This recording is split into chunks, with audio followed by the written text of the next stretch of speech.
ನಮಸ್ತೆ ಎಲ್ರಿಗೂ, ಹೇಗಿದ್ದೀರಾ? ಇವತ್ತೊಂದು ಸ್ಪೆಷಲ್ ಬ್ರೇಕ್ಫಾಸ್ಟ್ ನಂಗೆ ಬಂದಿದ್ದೀನಿ. ಇವತ್ತು ಕೂಡ ಬ್ರೇಕ್ಫಾಸ್ಟ್ ನಮ್ಮ ಫ್ರಿಜ್ಜಲ್ಲಿ ಇಟ್ಟಿರ್ತೇವಲ್ಲ, ದೋಸೆ ಹಿಟ್ಟು, ಇಡ್ಲಿ ಹಿಟ್ಟೆಲ್ಲ ಉಳಿದ್ರೆ ನಾವು ಇವತ್ತು ದೋಸೆ, ನಿನ್ನೆನೂ ದೋಸೆ ಮಾಡಿ ಇವತ್ತು ದೋಸೆ ಮಾಡಿದರೆ ಮನೆಯವರ ಬಾಯಲ್ಲಿ ಬರುವ ಕಾಮನ್ ಡೈಲಾಗ್ ಯಾವುದು? ಇವತ್ತು ದೋಸೆಯಾ, ಇವತ್ತು ದೋಸೆ ಚಟ್ನಿಯಾ ಅಂತ ಅಲ್ವಾ? ಅದಕ್ಕೆ ನಾವು ದೋಸೆಯಲ್ಲಿಯೇ ವೆರೈಟಿ, ಡಿಫ್ರೆಂಟ್ ರುಚಿಯಲ್ಲಿ, ಡಿಫ್ರೆಂಟ್ ಸ್ಟೈಲಲ್ಲಿ ದೋಸೆ ಮಾಡಿದರೆ ಎಲ್ಲರೂ ಇಷ್ಟಪಟ್ಟು ತಿಂತಾರೆ. ಹಾಗಾದರೆ ಅದೇ ಇವತ್ತು ಉಳಿದ ಹಿಟ್ಟಾಗಲಿ, ನಾವು ಫ್ರೆಶ್ ಆಗಿ ಮಾಡಿದ ಹಿಟ್ಟಾಗಲಿ, ಆದರೆ ದೋಸೆಯಲ್ಲಿ ಸ್ವಲ್ಪ ಚೇಂಜಸ್, ವೆರೈಟಿಯಾಗಿ, ಡಿಫ್ರೆಂಟಾಗಿ, ಹೊಸ ರುಚಿಯಲ್ಲಿ ಮಾಡಬೇಕು.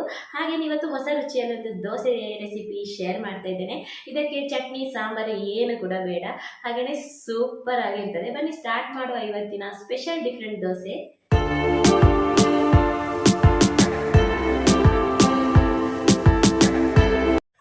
ದೋಸೆ ನೋಡಿ, ನಾರ್ಮಲಿ ನಾವು ಉದ್ದಿನ ದೋಸೆ ಮಾಡ್ತೇವಲ್ಲ ಅದೇ ರೀತಿ ಸ್ವಲ್ಪ ಫ್ರಿಜ್ಜಲ್ಲಿ ಹಿಟ್ಟಿತ್ತು, ಅದಕ್ಕೆ ಅದರಲ್ಲೇ ದೋಸೆ ಮಾಡ್ತಿದ್ದೇನೆ. ಅಕ್ಕಿ, ಉದ್ದಿನಬೇಳೆ ಮತ್ತೇನು ಹಾಕಲಿಲ್ಲ. ಮತ್ತು ಇದನ್ನು ಪರ್ಮನೆಂಟ್ ಆಗಲಿಕ್ಕೆ ಇಟ್ಟಿದ್ದೇವೆ. ಅದೇ ಇದು ಉದ್ದಿನ ದೋಸೆ.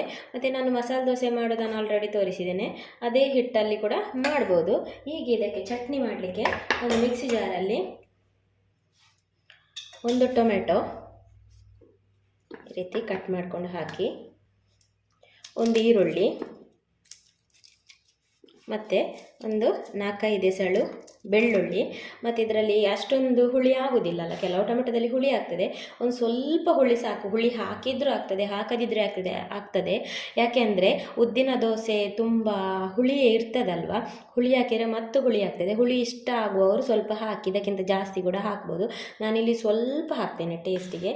ಇನ್ನು ಇದಕ್ಕೆ ರುಚಿಗೆ ತಕ್ಕಷ್ಟು ಉಪ್ಪು, ಸ್ವಲ್ಪ ಉಪ್ಪು ಸಾಕು.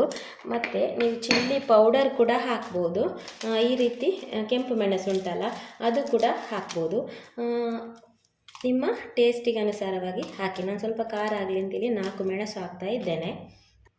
ಇನ್ನು ಕೊತ್ತಂಬರಿ ಸೊಪ್ಪಿದ್ದರೆ ಒಂದಿಷ್ಟು ಕೊತ್ತಂಬರಿ ಸೊಪ್ಪು ಕೂಡ ಹಾಕ್ಕೊಂಡು ನೈಸಾಗಿ ಗ್ರೈಂಡ್ ಮಾಡ್ಕೊಳ್ಳಿ. ಚಟ್ನಿ ಗ್ರೈಂಡ್ ಆಯಿತು. ಚಟ್ನಿ ರೆಡಿ ಆಯಿತು. ಖಡಕ್ ಉಂಟು, ಖಾರ ಖಾರ, ಹುಳಿ ಹುಳಿ, ಸ್ವಲ್ಪ ಸ್ವೀಟು ಟೊಮೆಟೊದು. ಈಗ ದೋಸೆ ಮಾಡುವ. ನೀವು ಯಾವ ತವ ಬೇಕಾದರೂ ತೊಗೊಳ್ಬೋದು. ನಾನು ಯಾವಾಗಲೂ ಕಬ್ಬಿಣದ ತವದಲ್ಲೇ ದೋಸೆ ಮಾಡೋದು, ದೊಡ್ಡ ಸ್ಕ್ವೇರ್ ತವದಲ್ಲಿ, ನೀವು ನೋಡಿರ್ಬೋದು.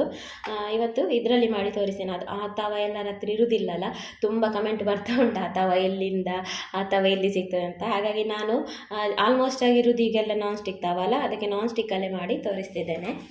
ಯಾವುದರಲ್ಲೂ ಮಾಡ್ಬೋದು. ತವ ಒಳ್ಳೆ ಬಿಸಿ ಆದಮೇಲೆ ದೋಸೆ ಹಾಕಿ, ದೋಸೆ ತೆಳುವಾಗಿ ಹಾಕಿದರೆ ಒಳ್ಳೆ ಕ್ರಿಸ್ಪಿ ಆಗ್ತದೆ, ಬೇಗ ಫ್ರೈ ಆಗ್ತದಲ್ಲ.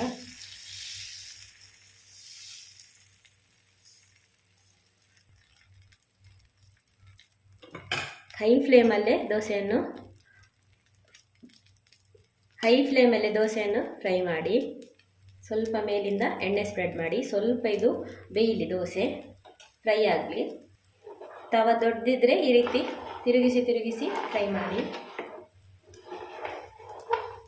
ಈಗ ನೋಡಿ, ಅದರ ಹಸಿ ಎಲ್ಲ ಹೋಯ್ತಲ್ವ, ಹಸಿ ಎಲ್ಲ ಹೋಗಬೇಕು. ನಂತರ ಈ ಚಟ್ನಿ ಹಾಕಿ ಫುಲ್ ಸ್ಪ್ರೆಡ್ ಮಾಡಿ. ಲೋ ಫ್ಲೇಮಲ್ಲಿ ಇಡಬೇಡಿ, ಹೈ ಫ್ಲೇಮಲ್ಲೇ ಇಡಿ.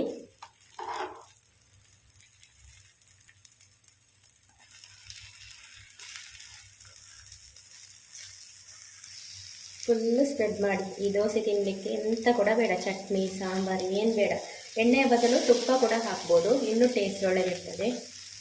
ಫುಲ್ಲು ಸ್ಪ್ರೆಡ್ ಆಗಬೇಕು. ನೀವು ದೋಸೆ ಹಸಿ ಆಗಿ ಇರುವಾಗಲೇ ಈ ಚಟ್ನಿ ಹಾಕಿದರೆ ನಿಮ್ಮ ಸ್ಪೂನಿಗೆಲ್ಲ ಹಿಟ್ಟು ಅಂಟುತ್ತದೆ.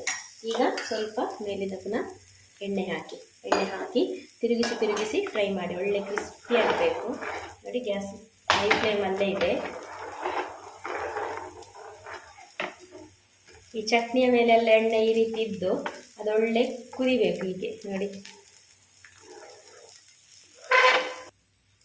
ಹಸಿ ಇದ್ದರೆ ಮೇಲೆಲ್ಲ ನೋಡಿ ಈ ರೀತಿ ಎಲ್ಲ ಸಟ್ಟಕದಲ್ಲಿ ಈ ರೀತಿ ಸ್ಪ್ರೆಡ್ ಮಾಡಿ. ಕೆಂಪು ಚಟ್ನಿ ಬೇರೆ ಬೇರೆ ರೀತಿಯಲ್ಲಿ ಮಾಡ್ಬೋದು, ಆದರೆ ಈ ಟೊಮೆಟೊ ಎಲ್ಲ ಹಾಕಿ ಮಾಡಿದರೆ ಈ ಖಾರ ಹುಳಿ ಜೊತೆ ಒಂಥರ ಸ್ವೀಟ್ನೆಸ್ ಕೂಡ ಇದ್ದು ತುಂಬ ಟೇಸ್ಟಿ ಆಗ್ತದೆ.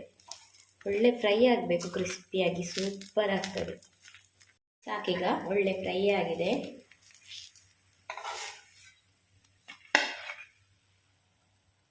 ನೆಕ್ಸ್ಟ್ ದೋಸೆ ಹಾಕುವಾಗ ಸ್ವಲ್ಪ ಅದರ ಟೆಂಪ್ರೇಚರನ್ನು ಈ ರೀತಿ ನೀರು ಕಾಣಿಸಿ ಸ್ವಲ್ಪ ಅದರ ಟೆಂಪ್ರೇಚರನ್ನು ಡೌನ್ ಮಾಡಿ, ಇಲ್ಲದ್ರೆ ದೋಸೆ ಎಳಿಲಿಕ್ಕೆ ಆಗೋದಿಲ್ಲ. ನಂತರ ಪುನಃ ದೋಸೆ ಹಾಕಿದರೆ ಆಯಿತು. ಸೇಮ್ ನಾನು ತೋರಿಸಿದೆಲ್ಲ ಅದೇ ನೋಡಿ. ಜಾಸ್ತಿ ಬಿಸಿ ಆದರೆ ಈ ರೀತಿ ಸೌಟಲ್ಲಿಯೇ ಹಿಟ್ಟು ಅಂಟುತ್ತದೆ, ಈ ರೀತಿ ಎಳಿಲಿಕ್ಕೆ ಆಗೋದಿಲ್ಲ.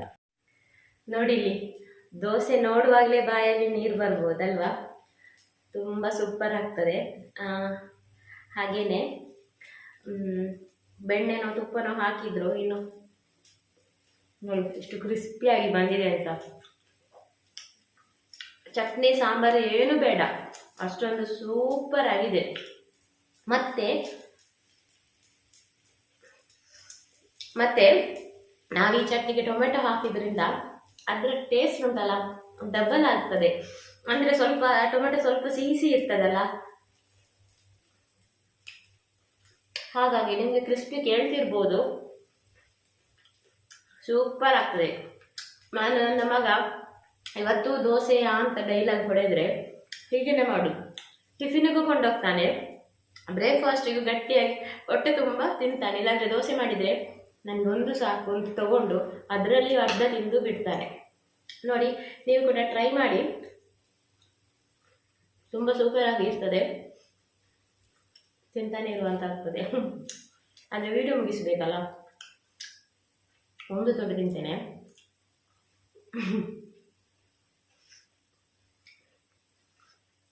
ಇಲ್ಲದಿದ್ರೆ ಈ ದೋಸೆ ಹಿಟ್ಟೆಲ್ಲ ಉಳಿದ್ರೆ ತುಂಬ ಹುಳಿ ಬರ್ತದೆ, ಅಷ್ಟೊಂದು ಒಳ್ಳೆಯದಾಗುದಿಲ್ಲ.